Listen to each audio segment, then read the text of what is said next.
Assalamualaikum warahmatullahi wabarakatuh. Kami dari kelompok 5 akan mempresentasikan tentang menyusun silabus pembelajaran. Silabus pada dasarnya merupakan rencana pembelajaran jangka panjang pada suatu dan atau kelompok mata pelajaran tertentu yang mencakup standar kompetensi, kompetensi dasar, materi pokok atau pembelajaran, kegiatan pembelajaran, indikator, penilaian, alokasi waktu, dan sumber bahan atau alat belajar. Silabus sebagai suatu rencana pembelajaran sangat diperlukan sebab proses pembelajaran di sekolah dilaksanakan dalam jangka waktu yang sudah ditentukan. Selain itu, proses pembelajaran sendiri pada hakikatnya merupakan suatu proses yang ditata dan diatur sedemikian rupa menurut langkah-langkah tertentu agar dalam pelaksanaannya dapat mencapai hasil yang diharapkan dan kompetensi dasar dapat tercapai secara efektif. Silabus merupakan produk utama dari pengembangan kurikulum sebagai suatu rencana tertulis pada suatu satuan pendidikan yang harus memiliki keterkaitan dengan produk pengembangan kurikulum lainnya, yaitu proses pembelajaran. Silabus dapat dikatakan sebagai kurikulum ideal atau ideal potensial kurikulum, sedangkan proses pembelajaran merupakan kurikulum yang aktual. Silabus juga merupakan hasil atau produk pengembangan desain pembelajaran, seperti pola dasar kegiatan belajar mengajar dan garis-garis besar dari program pembelajaran. Dalam silabus tersebut memuat komponen-komponen minimal dari kurikulum satuan pendidikan. Untuk mengadakan pengkajian terhadap kurikulum yang sedang dilaksanakan pada suatu satuan pendidikan bisa dilakukan melalui penelaah silabus yang telah dikembangkan dan diberlakukan.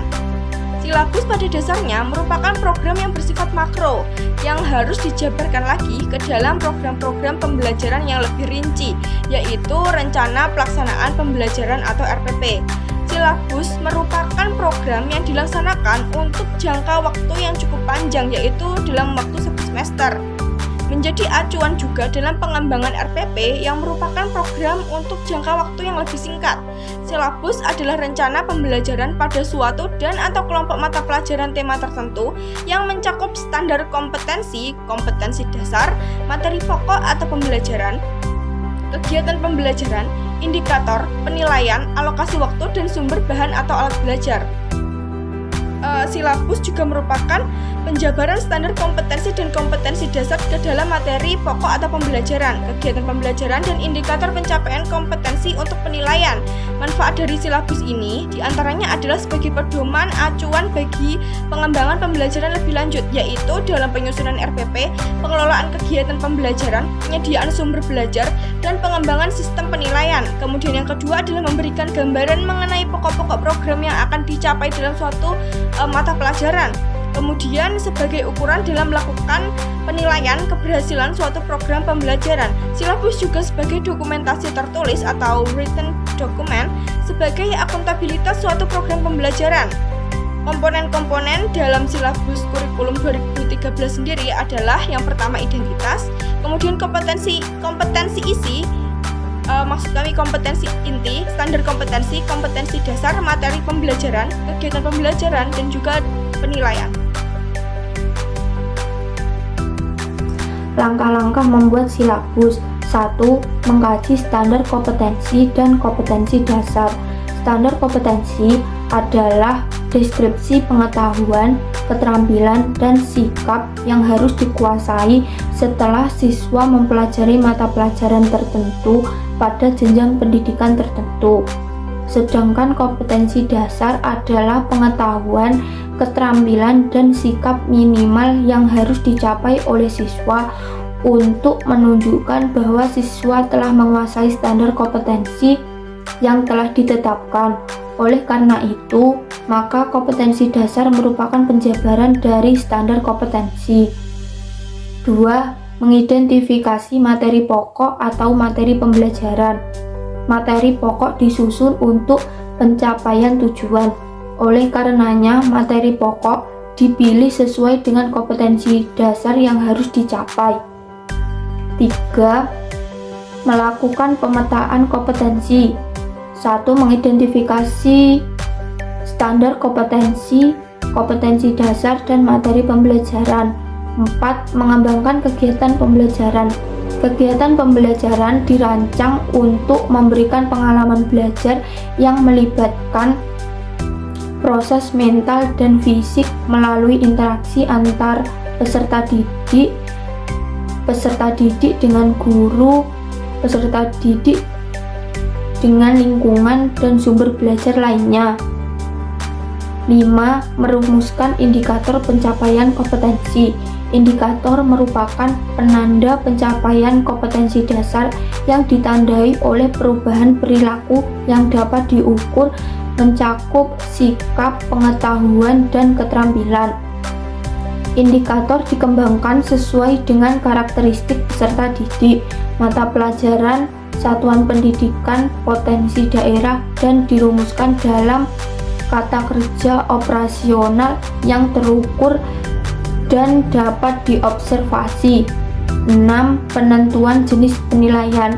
Penilaian pencapaian kompetensi dasar peserta didik dilakukan berdasarkan indikator. Penilaian dilakukan dengan menggunakan tes dan non-tes dalam bentuk tertulis maupun lisan. 7. Menentukan alokasi waktu. Penentuan alokasi waktu pada setiap kompetensi dasar didasarkan pada jumlah minggu efektif dan alokasi waktu mata pelajaran per minggu dengan mempertimbangkan jumlah kompetensi dasar, keluasan, kedalaman. Tipe belajar adalah rujukan, objek, atau bahan yang digunakan untuk kegiatan pembelajaran yang berupa media, cetak, dan elektronik, narasumber, serta lingkungan fisik. 9. Pengembangan silabus berkelanjutan. Untuk keperluan pelaksanaan pembelajaran di kelas, dari sebuah silabus perlu dikembangkan dan dibuat rencana pelaksanaan pembelajaran.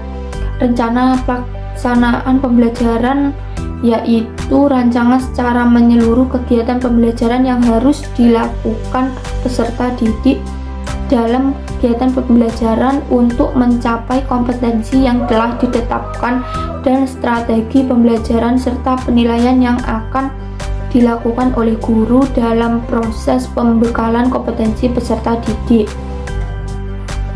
Pengembangan kegiatan pembelajaran.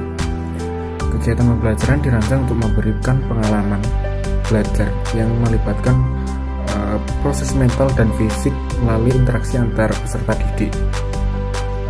Selain antar peserta didik juga melibatkan peserta didik dengan guru, peserta didik dengan lingkungan, serta peserta didik dengan sumber belajar lainnya dalam rangka untuk pencapaian kompetensi dasar atau KD.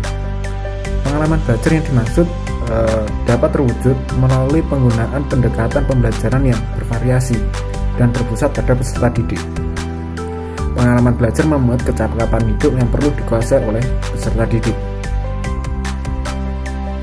Hal-hal yang perlu diperhatikan dalam pengembangan kegiatan pembelajaran antara lain, yang pertama adalah penyusunannya disusun untuk memberi bantuan kepada para pendidik atau para guru agar dapat melaksanakan proses pembelajaran secara profesional. Yang kedua yaitu kegiatan pembelajaran memuat rangkaian kegiatan yang harus dilakukan oleh peserta didik secara berurutan untuk mencapai kompetensi dasar. Yang selanjutnya adalah penentuan urutan kegiatan pembelajaran harus sesuai dengan hierarki konsep materi pembelajaran. Yang selanjutnya adalah perumusan pernyataan dalam kegiatan pembelajaran minimal mengandung 2 unsur penciri yang mencerminkan pengolahan pengalaman belajar peserta didik, yaitu yang pertama adalah kegiatan peserta didik, yang kedua adalah materi. Selanjutnya adalah perumusan indikator pencapaian kompetensi.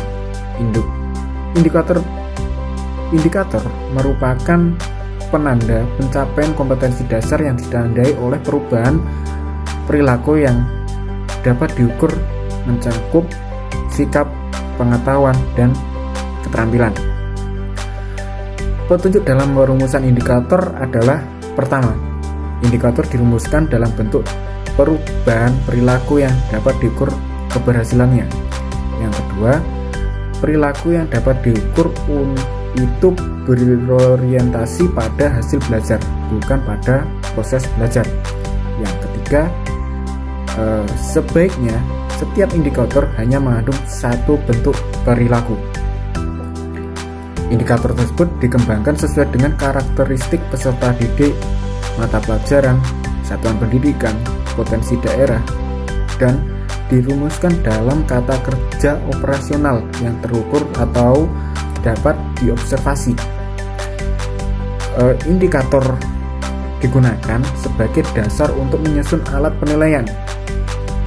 Kata kerja operasional atau disingkat dengan KKO, indikator, dimulai dari tingkatan berpikir mudah ke sukar atau sulit, sederhana ke kompleks, dekat ke jauh, dan dari konkret ke abstrak, bukan sebaliknya. Jadi dari buruk menjadi lebih baik. Kata kerja operasional atau KKO pada kompetensi dasar benar-benar terwakili dan teruji akurasinya dan pada deskripsi yang ada di kata kerja operasional indikator. Selanjutnya adalah penentu jenis penilaian. Penilaian pencapaian kompetensi dasar peserta didik dilakukan berdasarkan indikator. Penilaian dilakukan dengan menggunakan tes dan non-tes dalam bentuk tertulis maupun lisan. Pengamatan kinerja, pengukuran sikap, penilaian hasil karya berupa tugas, proyek, dan atau produk, penggunaan portofolio, dan penilaian diri. Penilaian merupakan serangkaian kegiatan yang untuk memperoleh, menganalisis, dan menafsirkan data tentang proses dan hasil belajar para peserta didik yang dilakukan secara sistematis dan berkesinambungan sehingga menjadi informasi yang bermakna dan dalam pengambilan keputusan. Menentukan alokasi waktu. Penentuan alokasi waktu pada setiap KD berdasarkan pada jumlah minggu efektif dan alokasi waktu mata pelajaran per minggu dengan mempertimbangkan jumlah KD, keluasan kedalaman, tingkat kesulitan, dan tingkat kepentingan KD. Alokasi waktu yang dicantumkan dalam silabus merupakan perkiraan waktu rata untuk menguasai KD yang dibutuhkan oleh peserta didik yang beragam. Menentukan sumber belajar. Sumber belajar adalah rujukan objek atau bahan yang digunakan untuk pembelajaran yang berupa media cetak dan elektronik, narasumber serta lingkungan fisik, alam, sosial, dan budaya. Penulisan buku narasumber harus sesuai kaidah yang berlaku dalam bahasa Indonesia. Penentuan sumber belajar didasarkan pada SK dan KD, serta materi pembelajaran, kegiatan pembelajaran, dan indikator pencapaian kompetensi. Pengembangan silabus berkelanjutan. Untuk keperluan pelaksanaan pembelajaran di kelas dari sebuah silabus perlu dikembangkan dan dibuat rencana pelaksanaan. Pembelajaran rencana. Pelaksanaan pembelajaran merupakan rancangan secara menyeluruh kegiatan pembelajaran yang harus dilakukan peserta didik dalam kegiatan pembelajaran untuk mencapai kompetensi yang telah ditetapkan, dan strategi pembelajaran serta penilaian yang akan dilakukan oleh guru dalam proses pembekalan kompetensi peserta didik. Guru dapat mengembangkan rencana pelaksanaan pembelajaran dan menentukan bahan ajar dalam berbagai bentuk: lembar kerja siswa, lembar tugas siswa, lembar informasi, dan lain-lain, sesuai dengan strategi pembelajaran dan penilaian yang akan ditentukan. Contoh silabus. Contoh silabus yang tertera di belakang saya.